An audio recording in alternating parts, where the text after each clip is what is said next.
حضرت عمر رضی اللہ تعالیٰ عنہ روایت کرتے ہیں کہ زید بن سعانہ نامی ایک یہودی تھا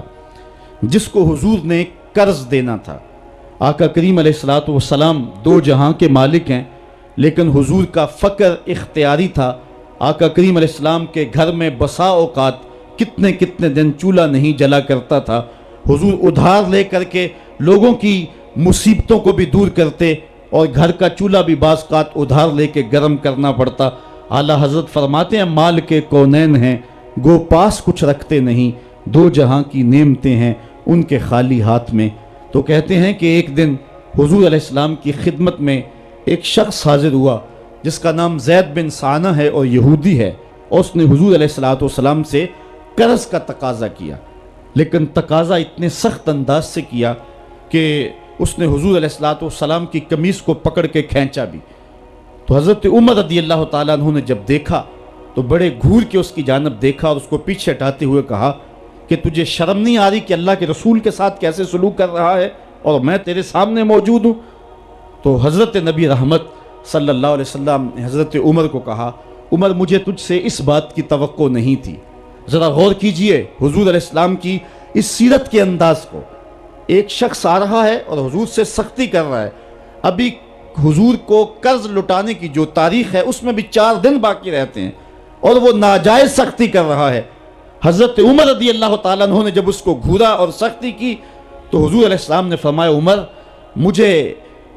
تیرے سے اس بات کی توقع نہیں تھی، تمہارا کام تو یہ تھا کہ مجھے حسن ادا کی تلقین کرتے کہ اچھے انداز سے قرض واپس کرو، اور اس کو جو ہے وہ نرمی کی تلقین کرتے، اور پھر آقا کریم علیہ السلام نے فرمایا اس کا قرض ادا کر دو، اور اے عمر جو تم نے اس کو گھورا ہے اس کے بدلے میں 20 وسق زیادہ کھجوریں بھی تم اس کو دو گے۔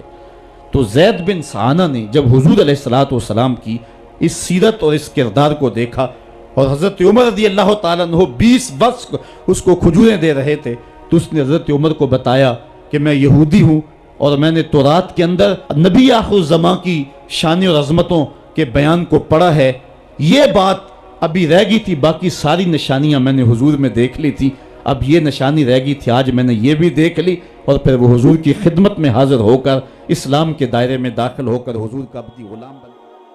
حضرت معاذ بن جبل رضی اللہ تعالیٰ عنہ فرماتے ہیں کہ ایک دن حضور گلی سے گزر رہے تھے اور میں ایک جانور کی کھال اتار رہا تھا، اور مجھے کھال اتارنے کا طریقہ نہیں تھا، مجبوراً مجھے کھال اتارنا پڑی۔ تو حضور گزرے تو مجھے دیکھا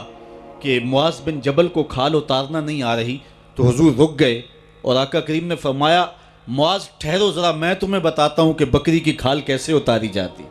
اور آقا کریم آگے بڑھے اور حضور نے خود جو ہے وہ کھال اتاری، اور پھر مجھے فرمایا معاذ ایسے کھال اتارا کرتے ہیں۔ آج ہم اپنے بڑے پن کو اور اپنی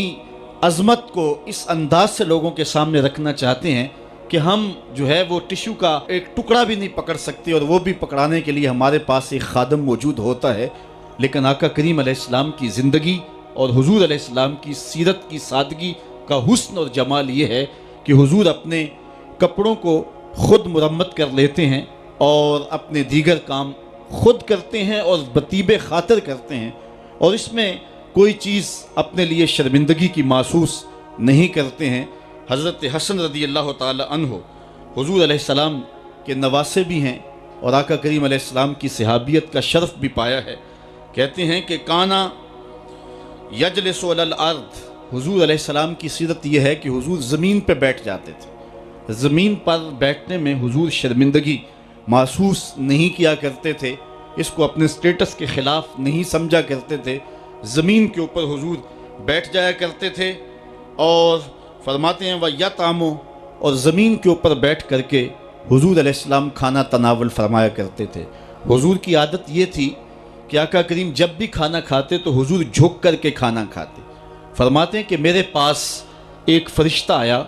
جو کعبۃ اللہ کے صحن میں کھڑا تھا، اور اس کی کمر کعبۃ اللہ کی چھت کے برابر تھی، اتنا اس کا قد تھا، اور اس نے مجھے کہا کہ آپ اگر چاہیں تو آپ کو نبی اور بادشاہ بنا دیتے ہیں، اور آپ اگر چاہیں تو آپ کو عبد اور نبی بناتے ہیں۔ تو فرماتے ہیں کہ میں نے جبریل کو دیکھا، اور جبریل مجھے اشارے سے تواضع کا حکم دے رہے ہیں، تو میں نے عرض کی کہ میں نبی اور عبد بننا چاہتا ہوں۔ تو جب یہ بات حضور نے کہی تو فرمایا عائشہ اگر میں نبی اور بادشاہ بنتا تو یہ جتنے بھی پہاڑ ہیں یہ سونا بن کے میرے ساتھ چلتے، لیکن میں نے اس بات کو اختیار نہیں کیا۔ اور اس کے بعد حضور علیہ السلام جب بھی کبھی کھانا کھاتے تو حضور جھک کر کے کھاتے، جس طرح مالک کی دہلیز سے خیرات ملتی ہے اور کوئی خادم اس کو جو ہے وہ شکرانے کے طور پہ جو ہے وہ انتہائی عجز کے ساتھ کھاتا ہے، ساری زندگی حضور نے کھاتے اور پیتے ہوئے تکیہ نہیں لگایا، ہاتھ میں پلیٹ پکڑ کے اکڑ کے یا ٹہل کر کے یا جو ہے وہ بالکل سیدھے ہو کے نہیں، تھوڑا سا جھک کر کے بغیر تکیے کے حضور علیہ السلام کھانا کھانا پسند فرمایا کرتے تھے، اور فرماتے میں اس طرح کھاتا ہوں جس طرح بندے کھاتے ہیں، اور میں اس طرح بیٹھتا ہوں جس طرح اس کے عبد اور اس کے بندے بیٹھتے ہیں۔ یہ حضور علیہ السلام کا طریقہ ہے۔ ایک دن آقا کریم علیہ السلام ایک چٹان کے اوپر بیٹھے تھے اور حضور علیہ السلام قدید کھا رہے تھے۔ یہ خشک گوشت جو کر کے اس کو بعد میں جب پکایا جاتا ہے تو اس کو قدید کہتے ہیں، یا سرید تھی، حضور کھا رہے تھے۔ تو ایک خاتون وہ گزری اور اس کے بارے میں اہل علم کہتے ہیں کہ وہ بڑی زبان دراز تھی اور وہ مردوں کو بھی ایسی ایسی باتیں کرتی کہ لوگ جو ہے وہ اس کی شر سے بچا کرتے تھے۔ تو اس نے کہا کہ آپ تو ایسے کھا رہے ہیں جس طرح کہ عبد کھاتے ہیں۔ تو حضور علیہ السلام نے فرمایا اگر میں عبد نہیں ہوں تو کون عبد ہے؟ فرمایا میں سب سے بڑا عبد ہوں۔ تو جب یہ بات سنی تو اس کے قدم رک گئے اور اس نے حضور علیہ السلام کی خدمت میں عرض کی کہ حضور آپ پھر اکیلے ہی کھا رہے ہیں، مجھے بھی کھلائیں۔ تو حضور نے ایک لقمہ اٹھایا، فرمایا لو تم بھی کھا لو۔ تو اس نے کہا یہ نہیں، بلکہ جو آپ کے منہ میں ہے میں وہ کھانا چاہتی ہوں۔ تو حضور علیہ السلام نے اپنے منہ کا نوالا نکال کر کے اس کے منہ میں ڈال دیا۔ تو کہتے ہیں کہ اس کے بعد کبھی بھی اس کی زبان پر کبھی فحش بات آئی نہیں تھی۔ حضور کے جوٹے کی وہ برکت تھی اور اس کا وہ فیضان تھا کہ اس کے اندر ایسی روشنی ہو گئی۔ پہلے وہ سخت لعان تھی، گالیاں دینے والی تھی اور فحش گفتگو کرنے والی تھی، لیکن حضور علیہ السلام کے جوٹے کی برکت سے اللہ تعالیٰ جل شانہ نے اس کی زبان کو حسن بھی دے دیا اور جمال بھی عطا فرما دیا۔ تو حضور علیہ السلام کی عادت تھی کہ آقا کریم زمین پہ بیٹھ کے کھاتے، جھک کے کھاتے، فرماتے میں ایسے کھاتا ہوں جس طرح عبد کھاتے ہیں۔ وَيَلْبَسُ الْغَلِيظ، اور آقا کریم علیہ السلام موٹے کپڑے پہنتے تھے، باریک ترین کپڑے پہننے سے حضور نے گریز کیا ہے۔ اور یہ وَيُطِيلُ الصَّلَاةَ، اور حضور کی نماز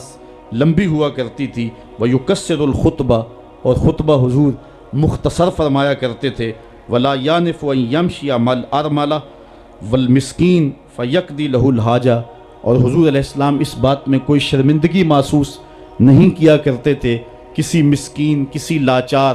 کسی بیوہ، کسی یتیم اور کسی مسکین کے ساتھ چلیں اور اس کے کام آئیں اور مصیبت میں اس کا دکھ بانٹ دیں اور اس کی حاجت کو حضور پورا فرما دیں۔ یہ حضور علیہ السلام کی سیرت کے وہ روشن پہلو ہیں کہ آقا کریم علیہ السلام کی سیرت زمانے کے سامنے ایسا نور بانٹتی ہے، ایسے اجالے پھیلاتی ہے۔ ایک شخص نے حضور علیہ السلام سے وعدہ کیا کہ آپ یہاں رکیں اور میں ابھی آتا ہوں، تو آقا کریم علیہ السلام اس کے انتظار میں وہاں رکے۔ 3 دن گزر گئے اور وہ نہ آیا، چونکہ حضور وعدہ کر چکے تھے کہ میں تیرے آنے تک یہاں رہوں گا۔ تیسرے دن اس کو جا کے یاد آیا تو وہ واپس پلٹا، تو آقا کریم نے جواب میں صرف اتنی بات کہی، آپ نے فرمایا یا فتیٰ قد شککت علیہ، اے نوجوان تو نے تو مجھ کو مشقت میں ڈال دیا۔